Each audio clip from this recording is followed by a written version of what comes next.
الحمد لله رب العالمين والصلاة والسلام على سيدنا مولانا محمد خاتم النبيين وعلى آله وأصحابه أجمعين وعلى كل من تبعهم بإحسان إلى يوم الدين.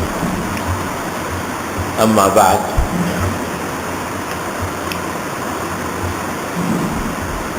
آج مجھے کچھ عذر پیش آ گیا جس کی وجہ سے آپ حضرات کو انتظار کی زحمت ہوئی، اس کے لیے معذرت خواہ ہوں، لیکن سوچا کہ ناغہ کرنے کے بجائے کو مختصر بات کر ہی لی جائے.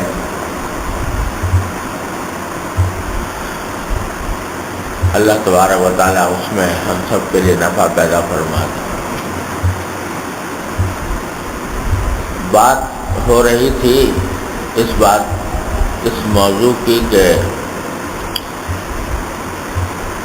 بظاہر یوں معلوم ہوتا ہے کہ اس رمضان کے مہینے میں ہمیں آپ کو مواسات کی تربیت دینا مقصود ہے، یعنی ایک دوسرے کی ہمدردی کی، غمخواری کی. اس کا پہلا تقاضا تو یہ ہے کہ آدمی کے دل میں دوسروں کے لیے رحم ہو، اللہ کے ہر مخلوق کے لیے طبیعت میں رحم ہو،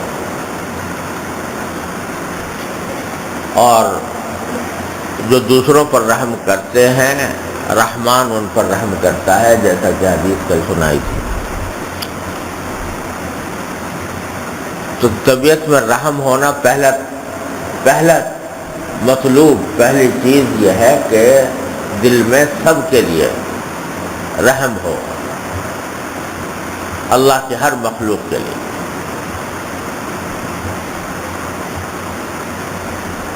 اور اسی رحم کے اوپر عمل کرنے کا دوسرا تقاضا یہ ہے، یعنی اس رحم پر عمل ہو نہیں سکتا جب تک کہ اس دوسرے تقاضے پر بھی آدمی عمل نہ کرے، وہ یہ کہ اپنے غصے کو قابو میں کرے.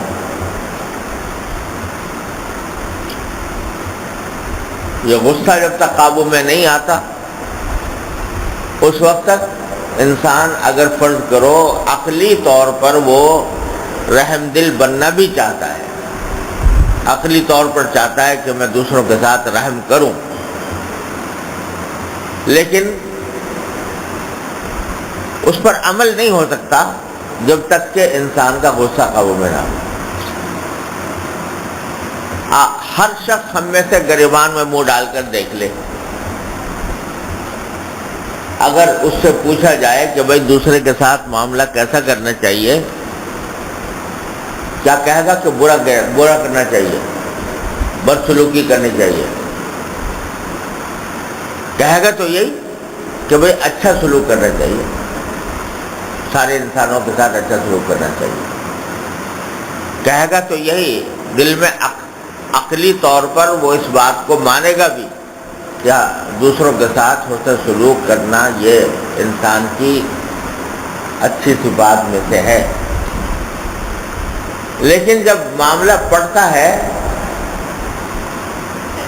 دوسروں کے ساتھ معاملہ پڑتا ہے تو ایک مادہ انسان کے اندر رکھا ہوا ہے غصے کا. وہ غصے کا جو معاملہ ہے وہ طبعی طور پر انسان کو مغلوب کر کے اس رحم کے تقاضے سے دور لے جاتا ہے. غصہ کرے گا، رحم دلی تھی، سب کچھ تھا، سب سے اچھا معاملہ کرنے کی خواہش بھی تھی، لیکن کوئی واقعہ ایسا پیش آ گیا کہ طبیعت میں اشتعال پیدا ہو گیا، غصہ آ گیا. جب غصہ آ گیا تو وہ دماغ پہ چڑھ گیا، اور دماغ پہ چڑھ کے اس نے اعضاء کو متاثر کر دیا، زبان سے الٹی سیدھی باتیں نکل گئیں، ہاتھ الٹے سیدھے طریقے سے چل پڑا، ساری رحم دلی رکھی دھری رہ گئی، اس سے جب آ گیا تو کیونکہ قابو میں نہیں ہے. تو شریعت کا تقاضا یہ ہے کہ آدمی اپنے غصے کو قابو میں رکھے اور کوئی ایسا عمل نہ کرے غصے میں آ کر جو اللہ تعالیٰ کو ناپسند ہے.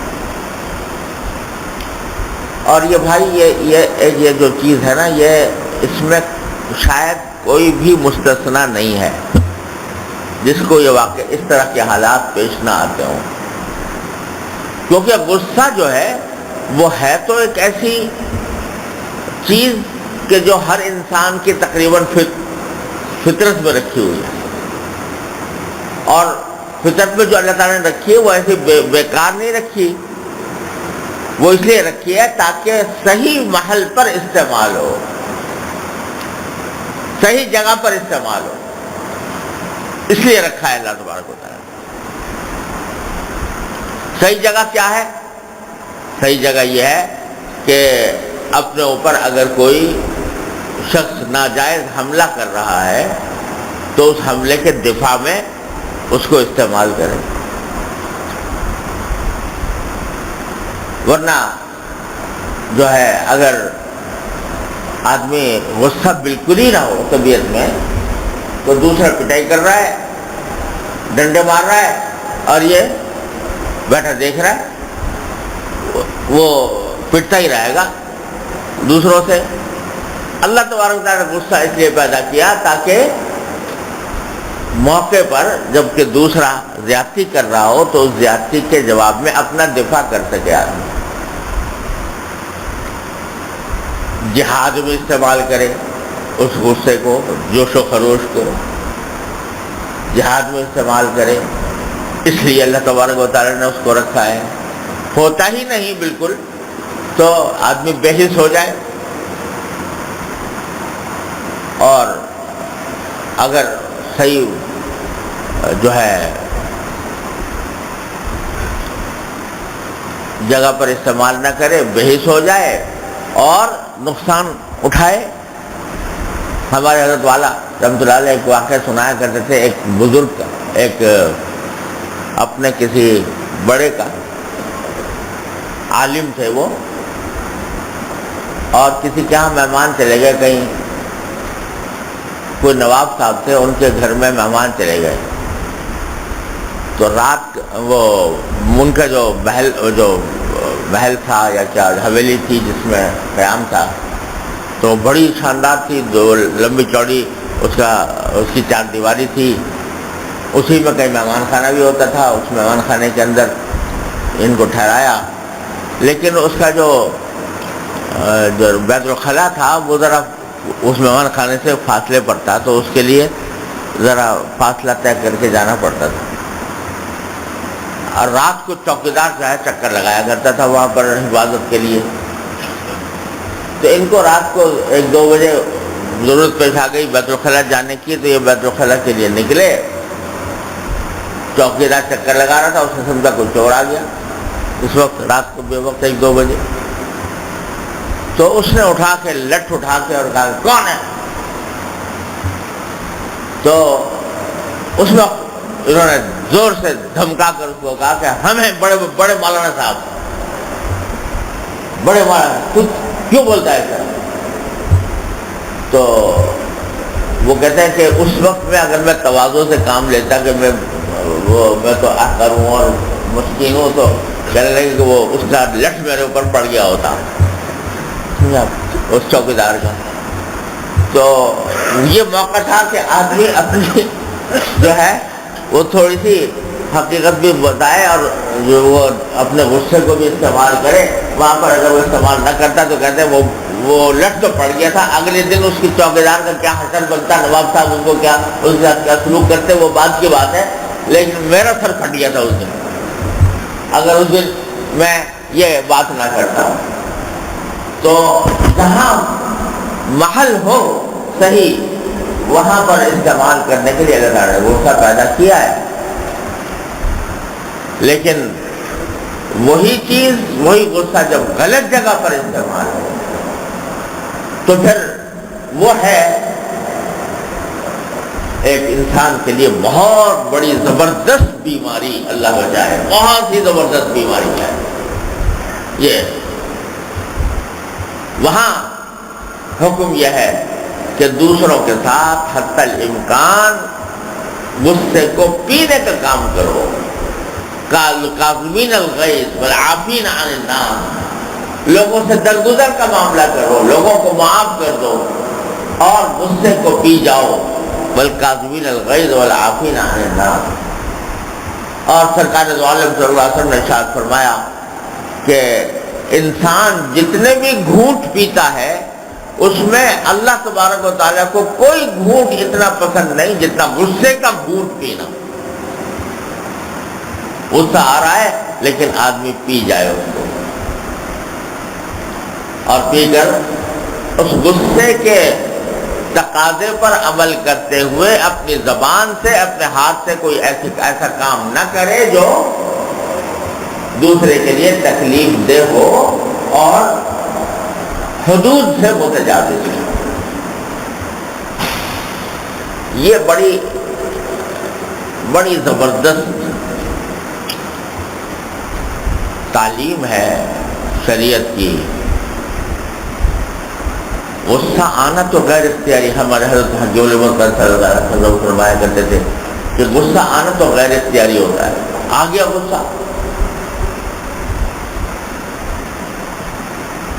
کسی وقت بھی پارا چڑھ گیا، غصہ آ گیا، وہ تو غیر اختیاری ہوتا ہے، لیکن اس غصے کے تقاضے پر عمل کرنا اختیار میں ہے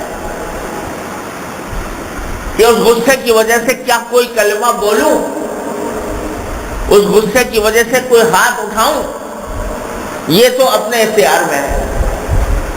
بس انسان کا امتحان یہ ہے کہ وہ آیا غصے سے مغلوب ہو کر اس کے تقاضے پر عمل کر لیتا ہے، اور عمل کر کے دوسرے کو تکلیف پہنچا دیتا ہے یا نہیں۔ اگر پہنچا دیتا ہے مطلب یہ کہ غصہ قابو میں نہیں ہے اور گناہ میں مبتلا ہو جاتا ہے اس کی وجہ سے۔ اور اگر قابو پا لیتا ہے تو اس کے معنی یہ کہ الحمدللہ اس نے اپنی اس خصلت کو شریعت کے تابع بنا دیا۔ کیا خوبصورت ارشاد ہے رسول کریم صلی اللہ علیہ وسلم کا کہ پہلوان وہ نہیں جو کشتی میں دوسرے کو پچھاڑ دے، یہ فرمایا۔ پہلوان اور طاقتور وہ نہیں ہے کہ جب کشتی ہو تو کشتی میں دوسرے کو پچھاڑ دے۔ پہلوان اور طاقتور وہ ہے جو غصے کے وقت میں اپنے آپ پر قابو پائے، وہ ہے در حقیقت پہلوان، وہ ہے در حقیقت طاقتور جو غصے کے وقت میں قابو پائے۔ اس کے لیے بھائی بہت مجاہدہ کرنا پڑتا ہے۔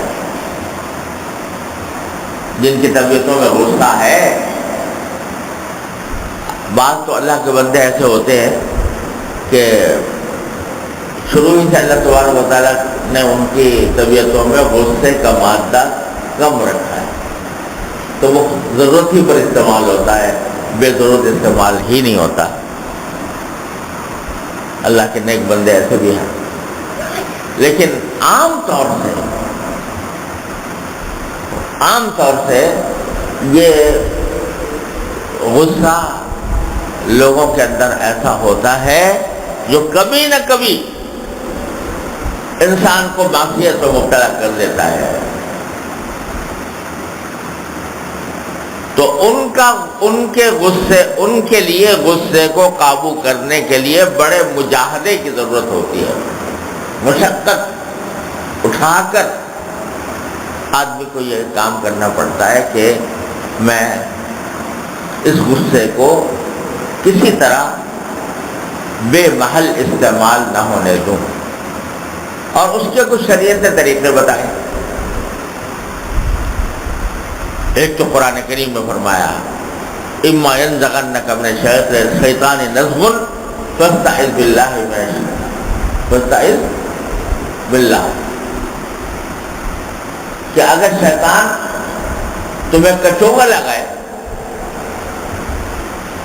لگائے لفظی معنی یہ ہے شیطان کیا کچوکا لگاتا ہے کہ کسی گناہ پر آمادہ کرتا ہے، اور اس میں بہت بڑا اس کا حصہ غصے کا غلط استعمال بھی ہے. شیطان چڑھ گیا دماغ پہ تو کیا کرو؟ اللہ کی پناہ مانگو. اعوذ باللہ من الشیطان الرجیم، اے اللہ میں شیطان الرجیم سے آپ کی پناہ مانگتا ہوں. جب غصے میں اشتعال کی کیفیت پیدا ہو گئی، دماغ پھر گیا، دماغ گھوم گیا، اور اس میں غصہ جو ہے وہ غالب آ رہا ہے، تو پہلا کام تو یہ کرو کہ اللہ کی پناہ مانگو. اعوذ باللہ من الشیطان الرجیم. دوسرا کام یہ کرو کہ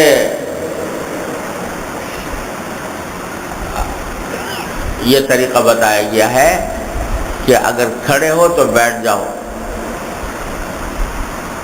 بیٹھے ہو تو لیٹ جاؤ، اوپر سے نیچے کی حالت میں آ جاؤ. غصے کا تقاضا یہ ہوتا ہے کہ الٹا چلے. لیٹے لیٹے اگر غصہ آ جائے گا ایک دم سے آدمی اٹھ کے بیٹھ جائے گا، اور اگر بیٹھے بیٹھے غصہ آیا تو کھڑا ہو جائے گا، کھڑا ہے تو آگے بڑھ جائے گا. غصے کا ایک لازمی تقاضا یہ ہوتا ہے کہ یہ یوں الٹا لے کے چلتا ہے. تو علاج اس کا یہ ہے کہ تم اس کے الٹ کرو. کھڑے ہو تو بیٹھ جاؤ.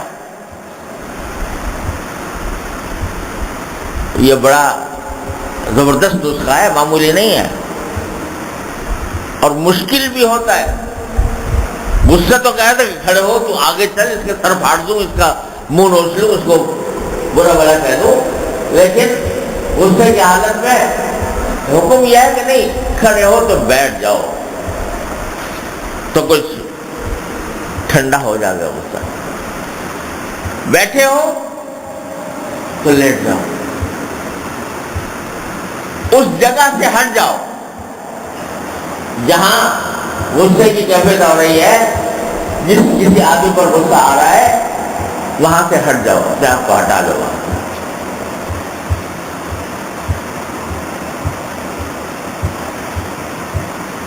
اور ٹھنڈا پانی پی لو، یہ بھی علاج ہے اس کا. تو اللہ کی پناہ مانگے، وہاں سے ہٹ جائے، کھڑا ہو تو بیٹھ جائے، بیٹھا ہو تو لیٹ جائے. تو اس سے غصے کی کا جو ابال ہے، جو آدمی کو غلط راستے پر لے جایا کرتا ہے، اس میں کمی واقع ہوگی انشاءاللہ. اور بھائی ایک نسخہ سرکار دو عالم صلی اللہ علیہ وسلم نے ایسا بتایا کہ اگر مسلمان اس پر عمل کرنے لگے تو شاید سب سے زیادہ مؤثر. وہ کیا؟ ایک مرتبہ رسول کریم صلی اللہ علیہ وسلم گزر رہے تھے کہیں سے، تو دیکھا آپ ایک صحابی ہیں، وہ اپنے غلام کے اوپر غصہ کر رہے ہیں، اور غصے میں جو ہیں وہ اس کو مار رہے ہیں. تو ایک جملہ رسول کریم صلی اللہ علیہ وسلم نے ان کے سامنے بول دیا، فرمایا للہ اقدر علیک، للہ اقدر علیک. یعنی ذرا سمجھ لو کہ جتنی قدرت تمہیں اپنے اس غلام پر ہے، یہ بیچارہ مسکین ہے، تمہارے ہاتھوں میں ہے، تمہیں اس کے اوپر قدرت ہے، تمہیں اس پر قابو ہے. جتنی قدرت تمہیں اس پر ہے کہ اس کو مارو پیٹو جو کچھ چاہو کرو، جتنی قدرت تمہیں اس پر ہے اللہ کو تمہارے اوپر اس سے زیادہ قدرت ہے. اللہ تعالیٰ کو تم پر اس سے زیادہ قدرت ہے. تو اگر آپ یہ تصور کر لیں کہ میں اس کے ساتھ اس سے میں آ کے زیادتی کر رہا ہوں, اللہ تبارک و تعالیٰ کل کو اگر میرے ساتھ یہ معاملہ کرنے سے تو اس سے بھی غصہ ٹھنڈا ہوتا ہے, اس سے بھی.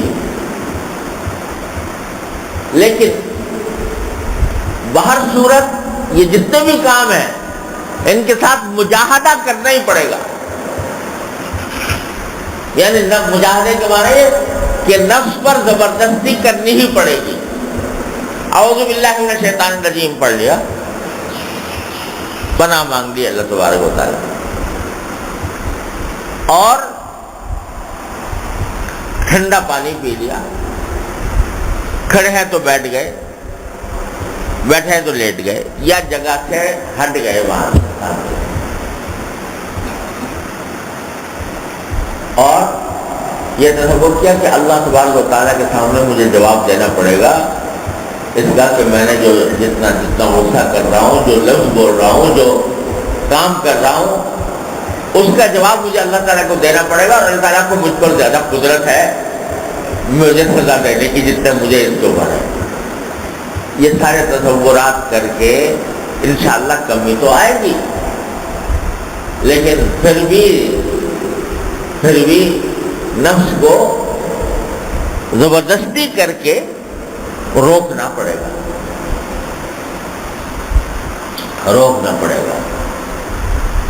اور یہی ساری شریعت کا مزاج بھی ہے, اور یہی سارا شریعت کا حکم بھی ہے.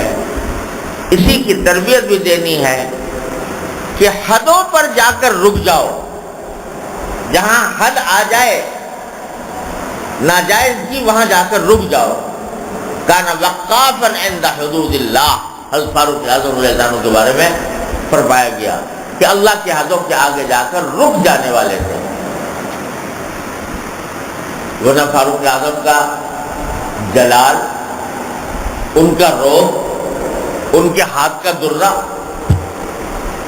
وہ ہر ایک پہ چلتا تھا, بڑے بڑوں پر درہ چلتا تھا جب ضرورت پیش آتی تھی تو.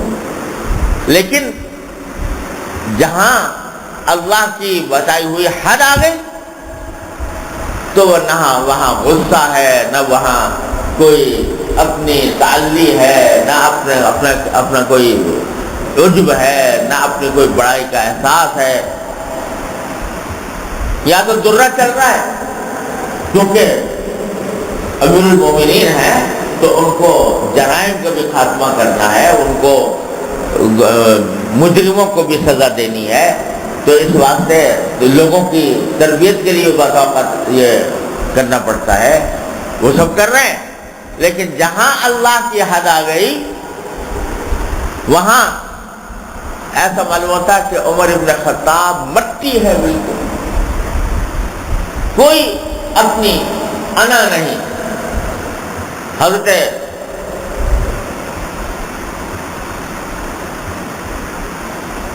عمر جا رہے ہیں مسجد میں, جاتے ہوئے دیکھا پرنالہ گر رہا ہے ایک مسجد کے اندر. پوچھا کس کا ہے, کیا عباس, حضرت عباس جو چچا ہے رسول کریم صلی اللہ علیہ وسلم کے, ان کے گھر کا پرنالہ گر رہا ہے. تو کہا کس کا پرنالہ ہے, نکالو اس کو. مسجد میں پانی گر رہا ہے, پانی گر رہا ہے مسجد کا, نکالو اس کو. نکال دیا. حضرت عباس آ گئے, آ کے کہا کہ یہ آپ نے پرنالہ کیوں نکلوایا میرا؟ کہ بھائی مسجد میں گر رہا تھا پرنالہ, تو یہ مسجد کے اندر گرنے والا گر رہا ہے تو اس کو ہٹانا ہی تھا, کیونکہ مسجد کے لیے, مسجد کے مفاد کے خلاف ہے, اس لیے ہٹایا. کہ آپ کون ہوتے ہیں ہٹانے والے؟ یہ پرنالہ خود رسول کریم صلی اللہ علیہ وسلم نے اپنے دست مبارک سے لگوایا تھا یہاں پر میرے گھر میں. اچھا حضور اقدس صلی اللہ علیہ وسلم نے لگوایا تھا، میرے ساتھ چلو. انگلی پکڑی، وہاں لے گئے، پرنالہ منگوایا اور کہا میں کھڑا ہوتا ہوں رکوع کی حالت میں، میرے کمر پہ چڑھ کر لگاؤ یہ پرنالہ، میری کمر پہ چڑھ کر لگاؤ. خطاب کے بیٹے کی یہ مجال ہو گئی کہ وہ رسول اللہ صلی اللہ علیہ وسلم کے لگائے ہوئے پرنالے کو ہٹا دے. اسی حضرت پاک سے کہا لگوا دوں گا کہ نہیں، میری کمر پہ چڑھ کے لگاؤ، میری کمر پہ چڑھ کے لگانا ہوگا. امیر المومنین ہے، آدھی دنیا پر حکومت ہے، اور جھک کر رکوع کی حالت میں کھڑے ہو کر حضرت عباس کو اپنے کمر پر سوار کیا، کہا کہ اس طرح لگاؤ. اس کی یادگار آج بھی مسجد نبوی کے اندر وہ پرنالہ، اب تو کچھ دنوں سے میں نے نہیں دیکھا، لیکن آج بھی لگا ہوا ہے وہ پرنالہ.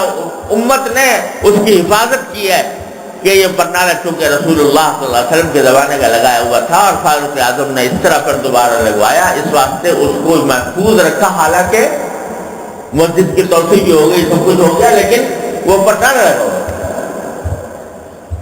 میں ہر سال اس کی زیارت کرتا تھا. اب کچھ سالوں سے پتہ نہیں نظر نہیں آیا مجھے، پتہ نہیں نکال دیا یا نہیں، لیکن وہ رکھا ہوا. تو جہاں فاروق اعظم کا درہ چل رہا ہے اصلاح کے لیے، وہاں لوگوں کے لیے رحمدلی کا یہ عالم ہے. اور اپنی ذات کی کوئی انا نہیں ہے. خطبہ دے رہے ہیں اور خطبہ دیتے ہوئے کہہ دیا کہ لوگوں نے بڑے مہر باندھنے شروع کر دیے ہیں، بہت زیادہ مہر باندھنے شروع کر دیا نکاح کے اندر.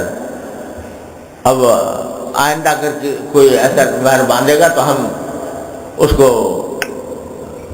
پتہ نہیں کیا کہا کہ اس کو سزا دیں گے یا اس کو ختم کر دیں گے، کچھ اس طرح کا اعلان کر دیا. ایک بڑھیا نے کہا کہ خطاب کے بیٹے تم یہ کہتے ہو کہ بڑا مہر باندھنا جو ہے اس کے اوپر تم سزا دو گے؟ قرآن تو یہ کہتا ہے کہ وہ آتے ہی تم احداہن قنطارا، کہ اگر اے شوہروں تم نے بیویوں کو دولت کا ڈھیر بھی دیا ہو مہر میں، فلا تاخذوا منہ شیئا، تو اس سے واپس نہ لیا کرو. تو قرآن تو کہہ رہا ہے کہ ڈھیر دینا بھی جائز ہے مہر میں، اور تم کہہ رہے ہو کہ بڑا زیادہ مہر دینا درست نہیں ہے. یہ تمہاری بات مانے یا اللہ میاں کی بات مانے؟ سب ڈھیر ہو گیا تمہارے. اس بڑھیا کی بات ہے. کہا کہ دیکھو ایک بڑھیا بھی عمر سے زیادہ فقہ کا علم رکھتی ہے، عمر سے زیادہ ایک بڑھیا بھی عمر سے فقہ کا علم زیادہ رکھتی ہے عمر سے. لہذا میری اس بات کو کچھ فوراً اس لیے فرمایا کان وقافا عند حدود اللہ، اللہ کے حدود کے آگے ٹھہر جانے والا. عجیب و غریب کا مقام ہے فاروق اعظم رضی اللہ تعالیٰ عنہ کا، کہ جلال بھی ہے اور رعب بھی ہے، لوگوں کے دلوں پر رعب ہے. رعب نہ ہوگا تو اقتدار کیسے چلائے، حکومت کیسے چلائے؟ لیکن جب وقت آتا ہے اپنے ذات کے ساتھ اپنے ذات کی قربانی دینے کا تو اس طرح قربانی دیتے ہیں. تو بھائی یہ بہت ہی اہم مسئلہ ہے، اور اسی وجہ سے ایک حدیث میں آتا ہے کہ ایک صحابی نے ایک مرتبہ رسول کریم صلی اللہ علیہ وسلم سے عرض کیا کہ یا رسول اللہ مجھے کوئی مختصر نصیحت کر، اذنی و اوجزنی، مجھے نصیحت کیجیے اور مختصر کیجیے. یہ بھی صحابہ کرام کی بھی بات تھی اور سرکار دو عالم صلی اللہ علیہ وسلم کی بھی کہ ان کو بھی یہ پوچھنے یہ کہنے میں کوئی تعامل نہ ہوا کہ مختصر سی کر دیجیے. اور حضور اقدس صلی اللہ علیہ وسلم نے بھی جواب میں یہ نہیں فرمایا کہ بھائی تم نصیحت بھی مانگ رہے ہو اور مجھ پر قاعدے شرطیں بھی لگا رہے ہو تو مختصر کرو. اچھا بھائی تجھے مختصر چاہیے تو مختصر ہی کر دیتا ہوں, مختصر نصیحت کر دیتا ہوں. فرمایا لا تغضب, مختصر نصیحت یہ ہے کہ غصہ نہ کر, یہ نصیحت فرمایا. یعنی ساری نصیحتیں چھوڑ کر کوئی نماز پڑھنا, روزے رکھنا, حج کرنا, زکوٰۃ کر دینا, صدقہ کرنا وغیرہ وغیرہ سب چھوڑ کے نصیحت یہ فرمایا غصہ نہ کرنا. مختصر نصیحت چاہیے, غصہ نہ کرنا. کیوں بھائی؟ اس لیے کہ یہ غصہ جو ہے بے شمار برائیوں کی جڑ ہے, بہت بے شمار برائیوں کی جڑ ہے. جب اللہ بچائے آدمی عادی بن جاتا ہے غصے کا, ہر وقت منہ سے اس کے ایسی بات نکلتی ہے, ایسا ہی لہجہ بنتا ہے کہ جس سے دوسرے آدمی کو تکلیف پہنچتی ہے. تو بھائی یہ مہینہ جو ہمارا گزر رہا ہے, اب یہ جو فرمایا تھا نا حدیث میں, اسی حدیث میں یہ جو فرمایا تھا کوئی تم سے لڑنے پہ آ جائے تو کیا کہو؟ انی صائم, بھائی میرا روزہ ہے. لڑنے پر آ جائے, اب لڑنے پہ آ گیا دوسرا آدمی تو طبی طور پر دل میں اشتعال آئے گا کہ نہیں آئے گا کہ یہ مجھ سے لڑنے آ گیا ہے تو یہ غصہ آ رہا ہے. لیکن فرمایا کہ تم یہ کہہ دو میرا روزہ ہے, یعنی دبا دو اس کو. اس دبانے کا حاصل یہ ہے کہ جتنا تمہیں شریعت نے حق دیا ہے اس حق کو بھی استعمال نہ کرو. حق یہ دیا نا کہ جیسی کوئی دوسری زیادتی کرے ایسا میں بھی کر دوں, لیکن اس کو بھی استعمال نہ کرو, دبا دو, کہہ دو میرا روزہ ہے. کیوں؟ اس لیے تاکہ تمہیں تربیت دی جا رہی ہے مواسات کی, اس مہینے کے مواسات کی. تو اس وقت تو تمہیں استعمال کرنا ہی نہیں ہے غصہ, اس وقت تو غصہ استعمال کرنا ہی نہیں, جائز مواقع پر بھی نہ کرو. اسی کو مجاہدہ کہتے ہیں. تو اس لیے بھائی اللہ تبارک و تعالیٰ اپنے فضل و کرم سے, اپنے رحمت سے ہمیں توفیق عطا فرمائے کہ اس غصے کو قابو کریں اور رمضان میں اس کی مشق کریں. جب رمضان میں اللہ تعالیٰ مشق کریں گے بس یہ تہیہ کر لیں گے کہ غصہ نہیں کرنا, نہ زبان سے کرنا, نہ ہاتھ سے کرنا, کسی سے کرنا. تو انشاءاللہ اللہ تعالیٰ کی طرف سے مدد بھی ہوگی. اور پھر جب رمضان سے باہر جائیں گے زندگی کے معاملات سے سابقہ پیش آئے گا, لوگوں کے ساتھ اٹھنا بیٹھنا ہوگا, تو اس کے اندر بھی انشاءاللہ اعتدال آئے گا. اللہ تعالیٰ اپنے فضل و کرم سے ہم سب کو اعتدال عطا فرما دے. الحمدللہ رب العالمین والصلاۃ والسلام علی رسولہ الکریم وعلی آلہ واصحابہ اجمعین. یا اللہ, یا رحمان, یا رحیم, یا کریم, اپنے فضل و کرم اپنے رحمت سے ہمارے گناہوں کو معاف فرما دے. یا اللہ ہمارے اعمال و اخلاق کی اصلاح فرما. یا اللہ اپنے رحمت سے ہمارے گناہوں کو معاف فرما دے, ہمارے اعمال و اخلاق کی اصلاح فرما. یا اللہ ہمیں سیدھے راستے پر چلنے کی توفیق عطا فرما. یا اللہ ہمارے نفس میں جتنے رذائل ہیں اپنے رحمت سے, اپنے فضل و کرم سے ان کو دور فرما دے. یا اللہ آپ نے جو فضائل اس کے لیے مقرر فرمائے ہیں اللہ ہم کو اپنے فضل و کرم سے عطا فرما دے. یا اللہ اپنے رضا کی زندگی عطا فرما, اپنے رضا کامل کی زندگی عطا فرما. یا اللہ اپنے رضا کامل کی زندگی عطا فرما. یا اللہ اپنے رضا کامل کی زندگی عطا فرما. یا اللہ ہر طرح کے شر سے, فتنے سے, منکرات سے, معصیتوں سے ہمارے گھر والوں, متعلقین, احباب سب کی حفاظت فرما. یا اللہ اپنے رحمت سے ہر طرح کے شر سے ہماری حفاظت فرما. یا اللہ جن لوگوں نے ہم سے دعا کی فرمائش کی اپنے رحمت سے ان سب کی دینی مرادوں کو پورا فرما, ان کی مشکلات کو آسان فرما. یا اللہ اپنے رحمت سے جن لوگوں نے ہم سے دعا کی فرمائش کی ان سب کی دینی مرادوں کو پورا فرما, ان کی مشکلات کو آسان فرما. یا اللہ رمضان کے تھوڑے سے ایام, تھوڑی سی ساعتیں باقی ہیں, یا اللہ ان سے صحیح فائدہ اٹھانے کی توفیق عطا فرما. یا اللہ ان سے صحیح فائدہ اٹھانے کی توفیق عطا فرما.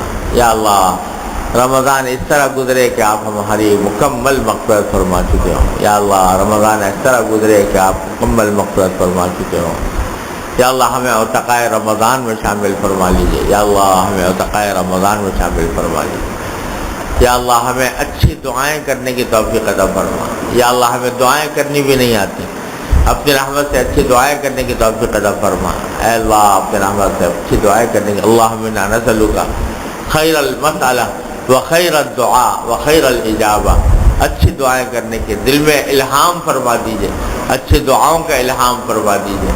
اور اے اللہ اپنی رحمت سے اچھی دعاؤں کا الہام فرما کر اے اللہ ہمیں اچھی دعائیں کرنے کی توفیق عطا فرمائیے، اور اپنے فضل و کرم سے ان کو قبول بھی فرما لیجئے. وصلی اللہ تعالی علی خیر خلقہ سیدنا مولانا محمد وعلی آلہ واصحابہ اجمعین. آمین برحمتک یا ارحم الراحمین.